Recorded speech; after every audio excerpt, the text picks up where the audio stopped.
আছেন? আলহামদুলিল্লাহ। আপনি কেমন আছেন? আছি আলহামদুলিল্লাহ। একটু ভাইরা বেয়ে নিচ্ছে বেশি তো, এটাই সমস্যা। আজকে প্রোগ্রামের সম্মানিত পরিচালক, আমাদের মাঝে মেহমান হিসেবে এসেছেন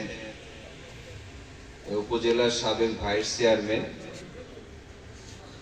জেলা বায়তুল মাল সেক্রেটারি, কেন্দ্রীয় শূরা সদস্য, প্রিয় ভাই জার্জিস হুসাইন, এই উপজেলার সুযোগ্য উপজেলা আমির, সবার পরিচিত মুখ, কাছের মানুষ মাওলানা খানজাহান আলী। খানজাহান আলীকে চেনা আছে তো? চেনা একটু কম থাকার কথা।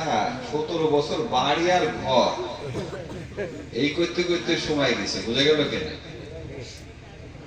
উপস্থিত ইউনিয়নের সুযোগ্য ইউনিয়ন সেক্রেটারি, অন্যান্য দায়িত্বশীল প্রিয় দায়িত্বশীল ভাইয়েরা, উপস্থিত সংগ্রামী কাফেলার সাথী ভাইয়েরা, আসসালামু আলাইকুম ওয়া রাহমাতুল্লাহি ওয়া বারাকাতুহু। আল্লাহ শুকরিয়া, রাসূল পাক সাল্লাল্লাহু আলাইহি ওয়াসাল্লামের প্রতি দরুদ এবং সাহাবী আজমাইনদের আত্মার মাগফিরাত কামনা করে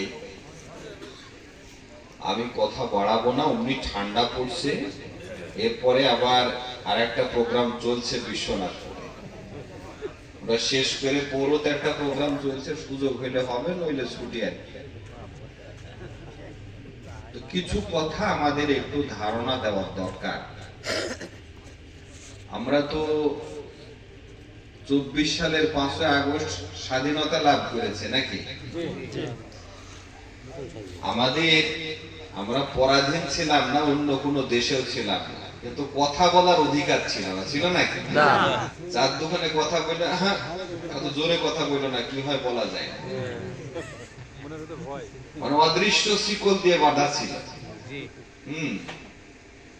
যাই হোক, আপনাদেরও দৃঢ়তা, আরে জেলে পাঠাবে পাঠা, সেখানে কেউ তো ভাত দেয়, ওসব ভয়টায় দেখি কোনো লাভ নেই।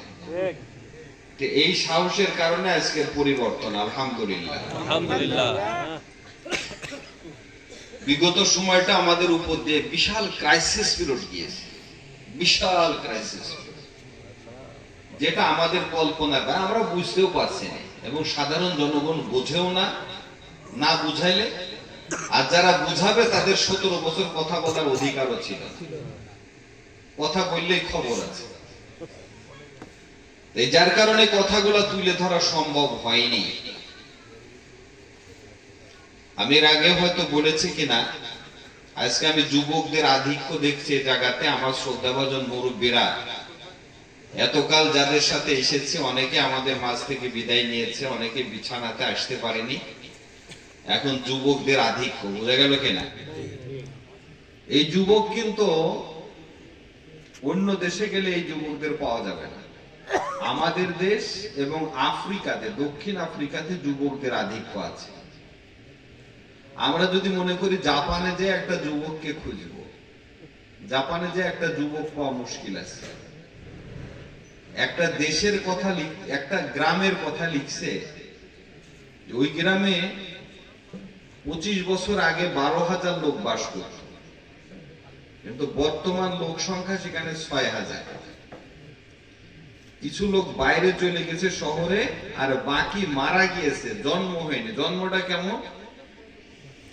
একটা ছেলে জন্মগ্রহণ করেছে তো গ্রামের মুরব্বীরা, মহিলারা সব লাঠি হাতে করে ঠুকঠুক করে দেখতে আসছে, সাক্ষাৎকার নিচ্ছে, আপনারা সকলে বাড়িতে আসছেন, ব্যাপারটা কি? 25 বছরের ভিতরে এই গ্রামে একটা ছেলে জন্মেছে, আর কোনো বাচ্চা জন্মায়নি। তারা পৃথিবীটাকে গড়ার জন্য এত ব্যস্ত, সংসার জীবনটাকে ভুলে গেছে। যার কারণে জাপান এই যে গত মাসে দেখলাম 3 দিন ছুটি ঘোষণা করেছে সপ্তাহে।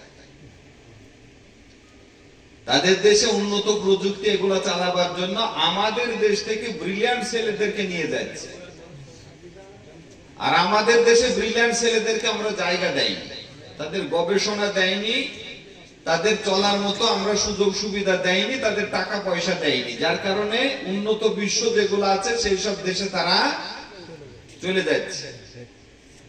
আমরা মনে করছি যে আমার ছেলে বেশি ইনকাম করছে, ছেলে জাপানে আছে, রাশিয়াতে আছে, চীনে আছে, আমি টাকা পাচ্ছি বটে, কিন্তু আমার দেশের মেধাটা সে জায়গায় চলে গিয়েছে। বুঝা গেল?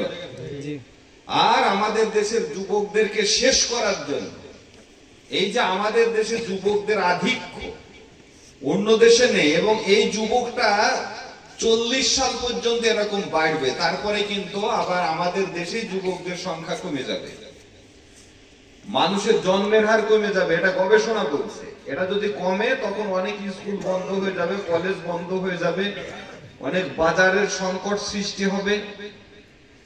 এই যে যুবকটা, এটা আল্লাহর একটা নিয়ামত। এটাকে যদি শক্তি হিসাবে সত্যি ভালো পথে ব্যয় করা হয়, তাহলে এদের পাশে দাঁড়াবার মতো কোনো শক্তি থাকবে না। এটা আমরা জানি না, কিন্তু যারা জানে তারা আমাদের যুব শক্তিকে ধ্বংস করেছে। কিভাবে ধ্বংস করেছে? আমাদের দেশে বর্ডার পার হয়ে একটা গরু আসতে পারে না, ছাগল আসতে পারে না, আমাদের প্রয়োজনীয় জিনিস আসতে পারে না, কিন্তু বন্যার পানির মতো নেশাদ্রব্য চলে আসছে। ফেন্সিডিল আসছে, ইয়াবা আসছে, গাঁজা আসছে, হিরোইন আসছে, আমাদের স্বাস্থ্য ভালো করার জন্য নাকি? এদেশের যুব সমাজকে ধ্বংস করার জন্য। ঠিক বুঝা গেল? এই ধ্বংস কি পরিমাণ হয়েছে? আমরা শুরুতে যখন কারাগারে যেতাম, তখন এই 15-20% দেখতাম নেশাখোর ছেলে কারাগারে আছে, আর এখন কারাগারে গেলে পরে 80% নেশাখোর কারাগারে আছে। কিন্তু আমাদের সমাজে যারা নেশা করে তার 1%ও জেলে নেই। বুঝা গেল? আমরা জানি না আমার গ্রামে কারা কারা নেশা করে ছেলেরা, তার 1%ও জেলে নেই, কিন্তু জেলের আসামির 80% নেশাখোর বা মাদকাসক্ত। তাহলে দেশের অবস্থাটা কি? দেশের অবস্থাটা কি? তাহলে ইঞ্জিনিয়ার হয়ে গেছে, তারপরে নেশাখোর। ইঞ্জিনিয়ার হওয়ার